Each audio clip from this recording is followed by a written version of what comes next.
Justice J. Chalmeshwar, the second senior most judge in the Supreme Court, today said the administration of the apex court is sometimes not in order, and many less than desirable things have taken place in an unprecedented move.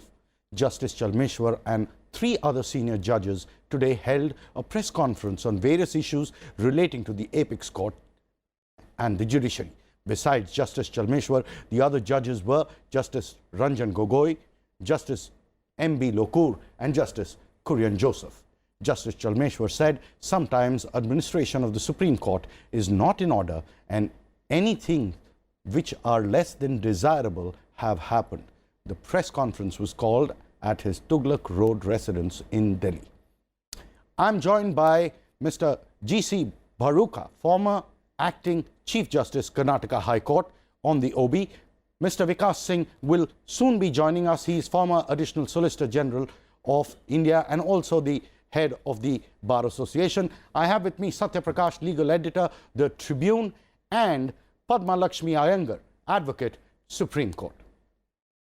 So starting off, ma'am, how serious do you see this? I mean, 4 judges, senior most judges, coming over, holding a press conference.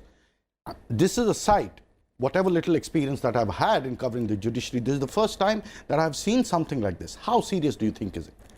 It's very serious to the extent that, you know, we need to wake up to an institutional breakdown.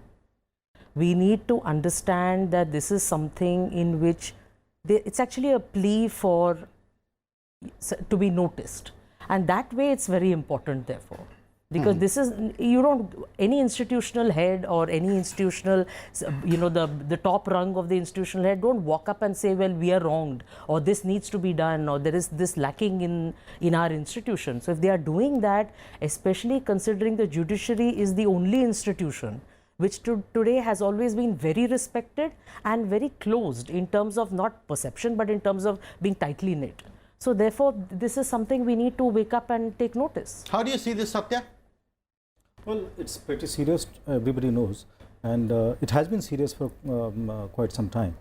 The problem is this crisis has been created by the judiciary itself. Quite often they have somebody to blame, like if you remember in the NJAC case, they used to say it's a question of judicial independence, so executive should be kept completely out. This problem has been created by the judiciary itself first. The 4 judges who went public, to my understanding, it was a bad exercise in transparency, judicial transparency. It was a pretty bad exercise in judicial transparency. We all knew that this is a problem. The question of who decides roster and whether the CJ is the master of the roster and whether he should be master of the roster even when there is a case in which certain aspersions have been cast on him. Everything was pretty well known. But what's the solution? We expected the people of such seniority to offer certain solutions. I'm sorry to say they didn't offer any solutions. They have complicated the matter. And in the process, the credibility of the judiciary has taken a hit. That's the real problem. We'll just get in Justice G.C. Bharuka. Justice Bharuka, just wanted to get you on this track. I mean, what is the reason? We are trying to understand the reason what that made these 4 judges to actually come out and speak out against an internal administrative exercise, the internal management scenario.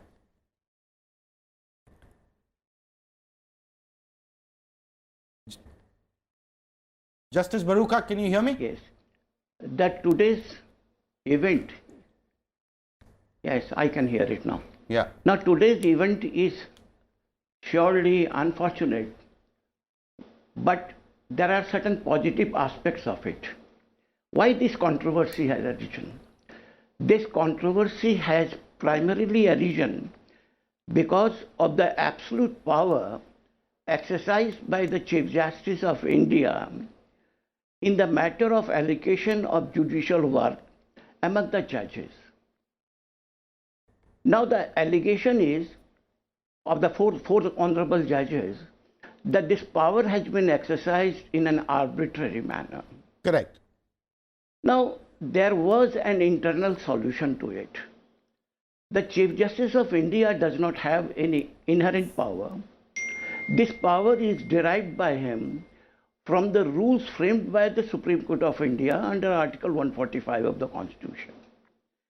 If there is something wrong with these rules, the judges, by conferring with itself, could have resolved it by creating a committee which could have been empowered to decide such issues of allotment of cases or constitution of benches. That is one part.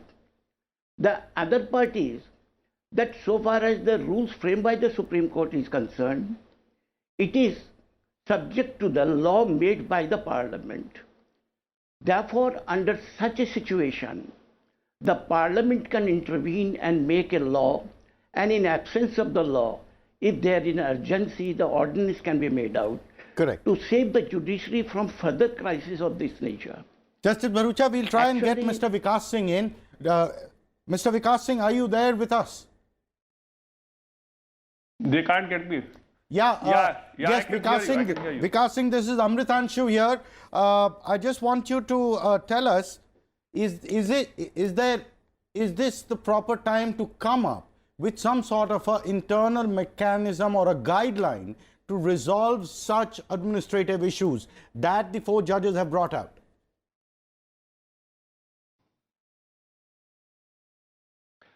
I think that this issue can be sorted out by the Parliament also by bringing in the law for this purpose.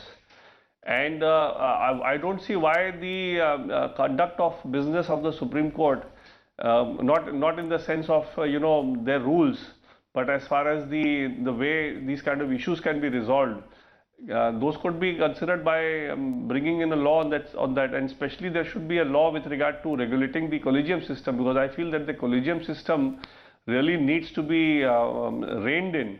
I mean, the government and the Supreme Court have been fighting on primacy, that who will appoint. But whoever appoints, neither of them are bothered to pick up the best people. There is nothing in place to select the best people. And this whole controversy, if you were to go to the root of it, started with the MOP. So instead of the MOP, if you have a bill to regulate the collegium system, give them a permanent secretariat, and give them a proper infrastructure to look into the persons of the eligibility and recommend names, and also have some kind of an in-house system like you have decided for the designation of senior advocates. So have some kind of a objective determination.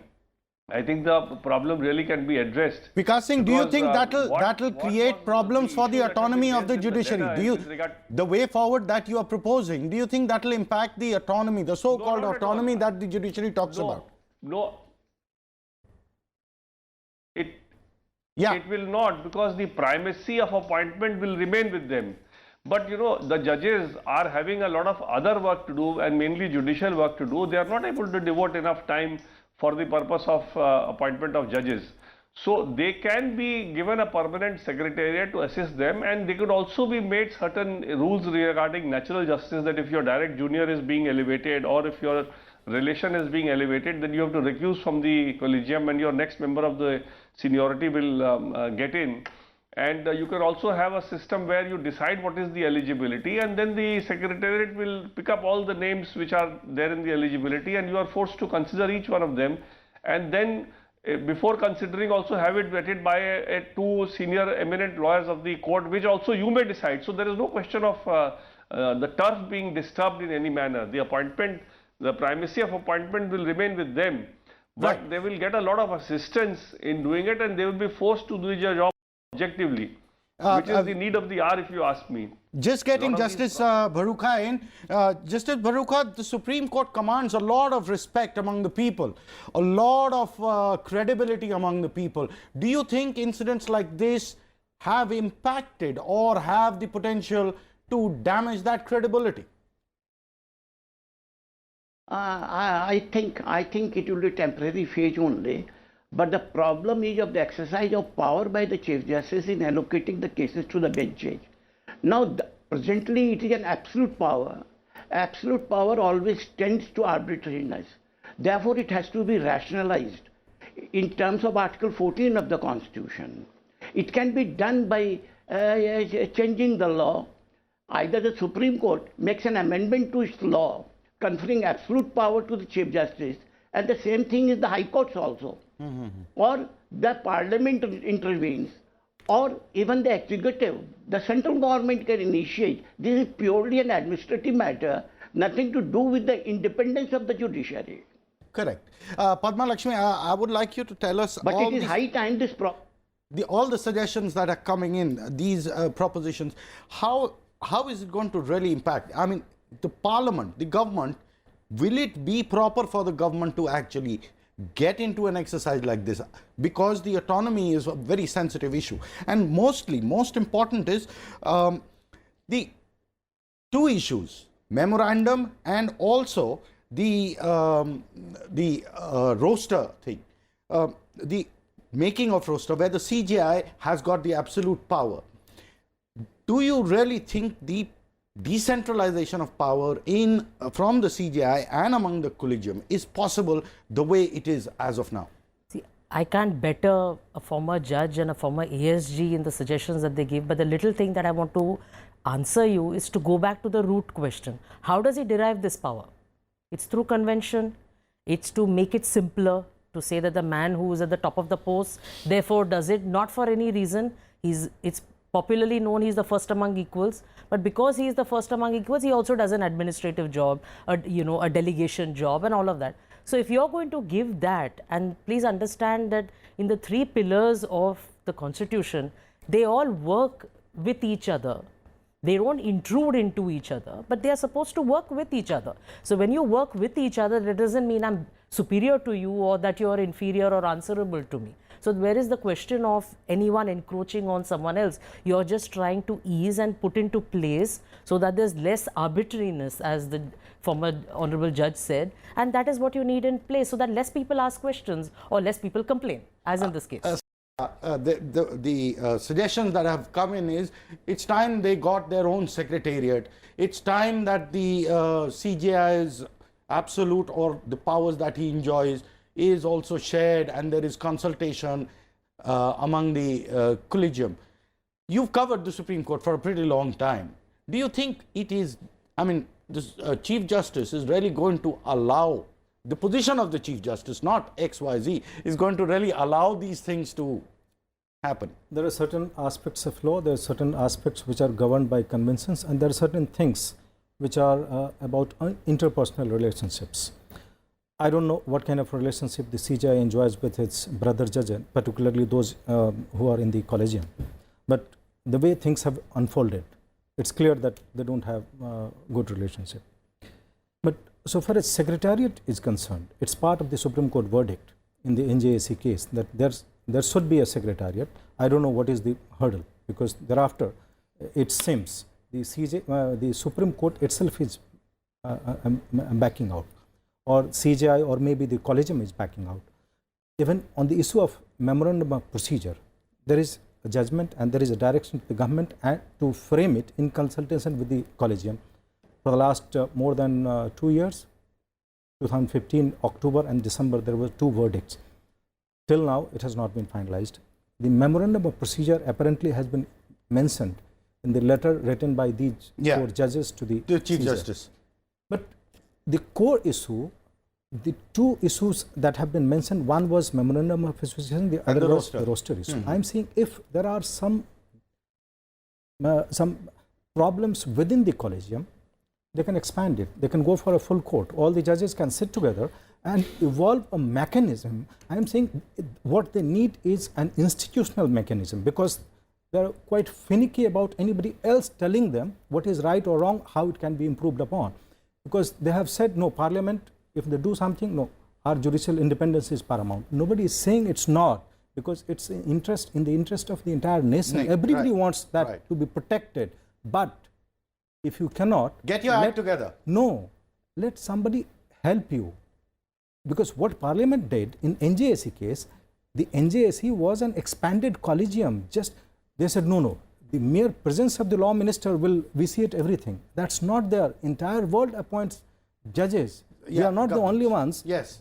Only democracy in the world where judges are appointed and we have independence, and others they don't have. Yeah. Going to Vikas Singh. the credibility issue. How do you see the Supreme Court's credibility getting impacted by top five judges actually coming open together and holding a press conference and making, imputing motives to the Chief Justice?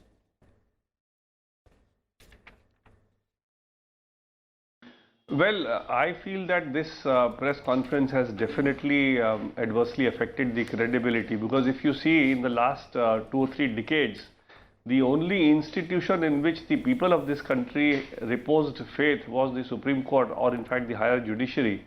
Now, if that faith also were to be sort of destroyed, then I mean the people of this country will feel as if they have no place to go for their recourse. And as far as calling of the press conference is concerned, normally why do you call a press conference? You call a press conference because you want to reveal something. But this press conference was called not to reveal anything. It was called to only suggest things without indicating what exactly is wrong with the system. If you really had something to reveal, you call for a press conference. If you don't want to reveal, then don't call a press conference. Then try and resolve it internally. Like for instance, call the Supreme Court Bar Association. As president of the Bar Association, I could have been consulted. We could have been called. They could have called other senior members of the bar. They could have called a full court meeting. If the Chief Justice were to not record their objections in the full court, they could have passed a resolution. And they could have gone to the President of India. Vikas Singh, can it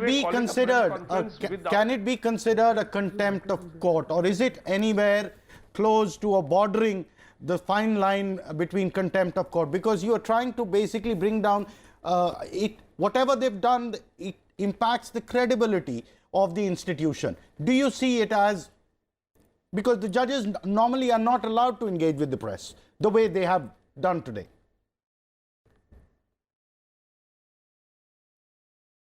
Well, I will not go that far to say that it is contempt of court, but I will definitely add to what I said earlier, that under Article 145 of the Constitution, the Supreme Court rules can only provide for the internal functioning of the court subject to any law made by Parliament. So the Parliament has every right to make a law with regard to the functioning of the Supreme Court and how it will decide matters. And a time has come, according to me, when the Parliament should step in and resolve this by bringing in a robust law with regard to matters to be heard by the Supreme Court. And one of the issues which the Parliament should bring in is that if the writ petitions are to be heard by the Supreme Court, they should be heard by a single judge, and there should be an intra-court appeal, because one right of appeal is inherent to any judicial determination. And what is happening is that a judge hears a PIL and he has his own personal dispositions and he decides, and then they say, now this is final, no appeal, no review, your review is rejected in chambers, and there is no recourse to anybody. So, if the Parliament brings in a law which says that there will be a single judge hearing 32 petitions and PILs, and appeal going to a division bench, I think it will restore more credibility to the institution and to its functioning. And the people of India will get better justice, because they will know that there is, and even the judge, single judge, while deciding a writ petition, will know that his judgment is subject to appeal, and he'll be careful in not putting in his prejudices in the judgment. And that also will bring in more sanity in the decision making. Justice Bharuka, I think there is something. Yeah, Justice Bharuka, I just want to understand, you've been acting Chief Justice. How easy is it for you to muster the strength to come out and actually engage with the press? How difficult is it? Because are you really allowed, when you were there as part of the judiciary, to engage with the press, no matter how frustrating things could be at times?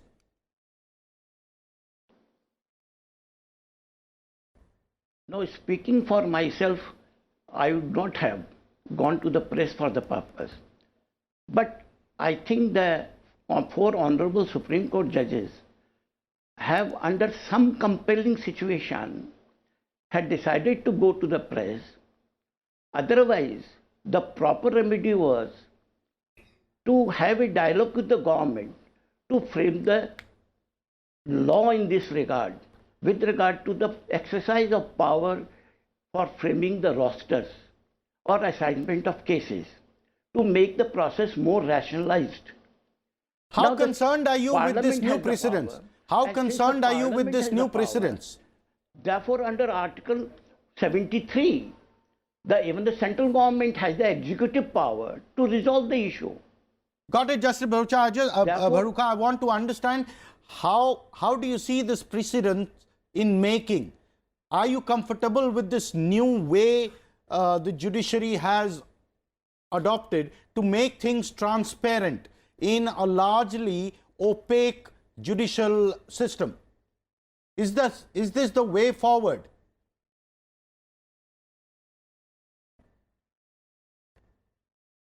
The way forward is, unless the Supreme Court itself is in a position to amend the law and rationalize the power of the Chief Justice, it is the central government and the Parliament, they alone can solve the problem. No, having And they must understood come that, forward. Justice Bharuka, how do you see the matter, nothing to engagement with the press? Do you think the judge should come out and engage with the press in national? I think this could have been avoided. This could have been avoided. This is what I feel. Yeah, Vikas Singh, do you think this is the new way of allowing transparency to come into an opaque system? Is this the new? I don't think this is the way of bringing in transparency. This is actually just damaging the institution without achieving any result. And if you from Monday again come back to the work in the same way as you were doing till yesterday, then what have you achieved by this one day of coming in front of the press and not revealing anything and keeping more for guesswork? And that guesswork, you know, when such senior people come out in front of the media and don't say exactly what they want to say and leave it to the guesswork of the people, then the guesswork goes wild and it can, all kinds of things will be said amongst the general public, which will do more damage to the institution than save the institution. It is not the first time that there have been differences between the CGI and the number 2 and other judges. And we have known, I don't want to name, in fact the NJC judgment was also partly written because of the difference between the judge who wrote it and the judge who presided and the Chief Justice of that time. So I don't see why this kind of outburst will help in that situation. But bottom line is, according to me, this is a time for the Parliament to step in, bring in a law to regulate the procedure of the functioning of the Supreme Court, and have some kind of a mechanism to see that the judges also, if they want, should have a mechanism to address those problems in-house rather than going out to the media like they did today. Justice Gogoi is going to be the next, is possibly going to be the next Chief Justice. So he may take over in about 6 to 8 months if everything goes fine. So it is he who will have to face the same issues.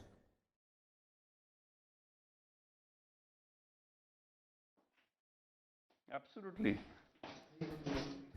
Yeah, couldn't get that, Vikas Singh. Couldn't get that. Absolutely, and actually he should realize that when he will be the Chief Justice, when he will become Chief Justice, he may also have differences with the other judges, and there is no way by which you can have a system where everybody will be happy. Yeah. In a Supreme Court which has 30 judges, there will definitely be some opinion or the other which will have some difference of opinion. But somebody will have to be given primacy in such issues, and the primacy rightly has been given so far to the Chief Justice of India. And right. if later on by the law, if that primacy is to be diluted or some other system is to be brought in place, then of course that will happen prospectively. But till the law doesn't come, the law as it is existing today will remain. That is of the Chief Justice of India having primacy in such matters. Chief Justice of India also should behave, I feel, should have also, not had this system of having mentioning and then Constitution bench, again mentioning and then Constitution bench. That also ultimately gives a wrong impression to the people of this country. We got the point, Vikas Singh. That's all we have time for in the show. Thank you, Vikas Singh. Thank you, Justice Bharuka. Thank you, Padmalakshmi. And thank you, Satya Prakash. Thank you. Keep watching Rajya Sabha TV. We'll be back with a new issue and a new episode.